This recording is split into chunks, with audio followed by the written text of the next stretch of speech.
राष्ट्रीय स्वयंसेवक संघाच्या 100 वर्षाच्या वर्षपूर्तीनिमित्त भारतभरात हिंदू संमेलनांचे राष्ट्रीय स्वयंसेवक संघाच्या वतीने आयोजन करण्यात येत आहे. त्याचाच एक भाग म्हणून आंबोली, चौकुळ व गेळे या 3 गावाचे हिंदू संमेलन आंबोली येथील श्रीदेवी माऊली मंदिरात काल पार पडले. चौकुळ, आंबोली व गेळे या गावातील सर्वपक्षीय हिंदू बांधवांनी आंबोली येथील श्रीराम मंदिर ते माऊली मंदिरापर्यंत अतिशय भव्य अशी शोभायात्रा काढली. या शोभायात्रेची सांगता श्रीदेवी माऊली मंदिरच्या पटांगणात झाली. त्यानंतर उपस्थित सर्व हिंदू बांधवांना कट्टर हिंदू विचारसरणीचे आमदार महेश लांडगे, राष्ट्रीय स्वयंसंघाचे प्रचारक डॉक्टर पंकज दिघे व आंबोली येथील हरिभक्त पंडित सायलीताई गावडे यांनी उपस्थितांना मार्गदर्शन केले.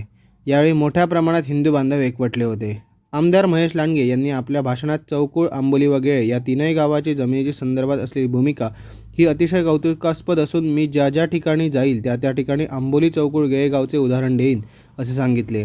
तर डॉक्टर पंकज दिघे यांनी मांडलेले पंचपरिवर्तनाचे विचार निश्चितच सर्व हिंदूंच्या भविष्यासाठी दिशादर्शक ठरणारे होते. आंबोली गावची सुकन्या सायलीताई महाराज गावडे या युवा कीर्तनकार युवतींनी या ठिकाणी हिंदू धर्माविषयी आपले परखड अतिशय योग्य असे विचार मांडले. या संमेलनामध्ये तीनही गावातील लहान मुले, युवक, महिला, ज्येष्ठ नागरिक अतिशय उत्स्फूर्तपणे सहभागी झाले होते. Trivikram Sawant, Konkan live breaking, Amboli.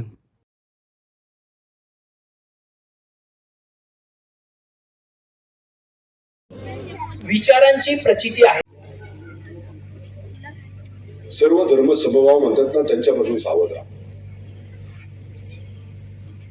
आंदोलन जे ही सेक्युलर वाले आंदोलन करतात ना, हे कधीच याच्यासाठी आंदोलन करणार नाही. अरे छातीत ठोकपणे सांगतो महेश लांडगे, छातीत ठोकपणे या राज्याचे मुख्यमंत्री देवाभाऊ यांनी निर्णय घेतला आणि ती नाचरापूरची घटना झाली. त्याला मी सांगतो तुम्हाला, आज या व्यासपीठावरनं पुढल्या 6 महिन्यात फाशी होईल बघा. हा निर्णय सुद्धा घेणारा हिंदूच मुख्यमंत्री आहे आणि इथं सांगणारा सुद्धा हिंदूच आमदार आहे. जेवढ्या मुलींवर अत्याचार झाले या महाराष्ट्रात, भारतात, हिंदू मुलींवर जेवढ्या अत्याचार झाले त्या हिंदू मुलींची आम्ही जात बघत नाही, पंथ बघत नाही, ती मराठा आहे का बघत नाही, आम्ही ती शेड्यूल कास्ट का बघत नाही, ती एसटी का बघत नाही. ती माझ्या हिंदू धर्मातली आहे. तिच्यावर अन्याय झालाय, तिचा अत्याचार झालाय, त्याला न्याय मिळाला पाहिजे, त्या परिवाराला न्याय मिळाला पाहिजे म्हणून आम्ही सर्वजण पळतो. आम्ही कुठल्या मतदानासाठी पळत नाही, कुठल्याही मतदानासाठी पळत नाही. आम्ही फक्त आमचा धर्म, आमच्या धर्माच्या परंपरा आणि माझ्या माता माऊलींनो तुम्ही सुरक्षित राहावा, आपली येणारी पिढी, त्यांचं भविष्य सुरक्षित राहावं याच्याकरता आम्ही सगळेजण पळत असतो. आणि त्यावेळेस मग आम्हाला म्हटलं जातं, आमच्या आता ते काय तुम्ही पाहताय सोशल मीडियाला बऱ्याच ठिकाणी ट्रोलर्स जे असतात, ते नाही का, ट्रोलर्स म्हणतो ना आपण त्याला, ट्रोलर्स जे असतात, त्या ट्रोलर्सला एखाद्या कोणीतरी समजा आपल्या इकडली एखादी घटना घडली, आता आज मी बोलून गेलो, उद्या बघा ट्रोलरची खाली लगेच पैसे देऊन जे ट्रोलर तयार केले त्यासाठी ते ट्रोलर चालू होती, त्याला फक्त एकच म्हणा, त्याला एकच खाली कॉमेंट्स करा, ज्या मुलीवर अन्याय झाला ती मुलगी जर तुझी बहीण असती, ती जर मुलगी तुझी बहीण असती, ज्या जागेवर वडिलोपार्जित आपल्या गावातल्या ग्रामस्थांनी त्या ठिकाणी ती जागा जपली, त्या जागेवर जर कुणा जिहादीने अतिक्रमण केलं असतं, जर काय त्याच्यावर अन्याय झाला असता, एखाद्या हिंदू कुटुंबावर तुझ्यावर अन्याय झाला असता, तर आम्ही सगळेजण तुझ्या मागे उभं राहिलो असतो. आम्ही तुला ट्रोल नसतं केलं, आम्ही तुला वाईट नसतो म्हटलो.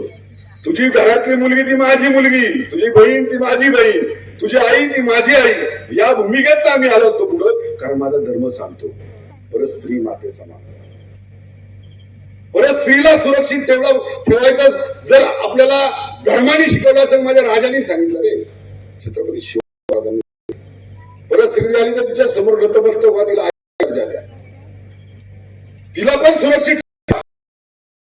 तुमचा जो आदर्श हा कायम, मला वाटतं खाली मी कोकणात पण गेलो तर मी तेच सांगणार, पश्चिम महाराष्ट्रात आलो तेच सांगणार, मराठवाड्यात गेलो तेच सांगणार, तिकडे खानदेशात गेलो तेच सांगणार, जिथं जिथं जाईल तिथं तिथं या 3 गावांचा उल्लेख करूनच माझं भाषण चालू करणार, हे तुम्हाला या निमित्ताने सांगतो.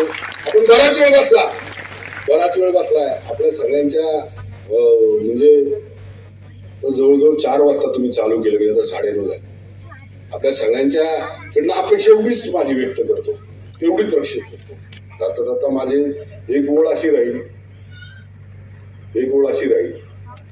की जर तुम्ही मी एक राहिलो, आपल्या जवळचे बसलेले जर एक राहिले सगळे जवळ, तर आपलं सर्वजण सुरक्षित राहू. एवढंच या निमित्ताने कळकळीत सांगतो. आपला धर्म सुरक्षित तर धर्म आपल्याला सुरक्षित ठेवू. धन्यवाद. त्यांचं बलिदान आम्हाला शिकवतं धर्मासाठी कसं मरावं. किती अन्याय अत्याचार झाले तरी धर्म बदलायचा नाही, धर्मासाठीच जगायचं, धर्मासाठीच मरायचं, हे आम्हाला या सगळ्यांनी शिकवलं. आणि याचाच संदर्भ घेऊन हे सगळे महाराज या 20 लोकांची नावं आज आपल्या समोर येत आहेत. ही सगळे 20 लोक जे महान आहेत, ज्यांनी आपलं कुटुंब परिवार याचा विचार न करता फक्त धर्मासाठी, धर्माचा प्रचार करण्यासाठी गावोगाव जाऊन कीर्तन केली, प्रवचन केली, प्रबोधन केली, व्याख्यानं दिली. हे फक्त माझा धर्म हे जो माझ्यापर्यंत पोहोचला आहे, जो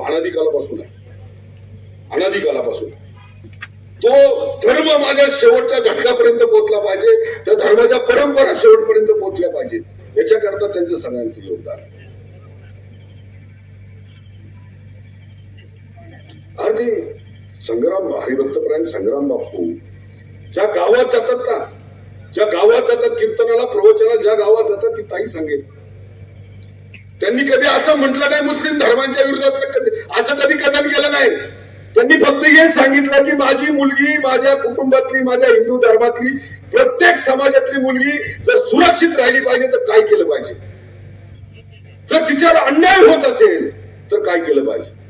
Konkan live breaking news channel, अचूक बातमी, थेट हल्ला.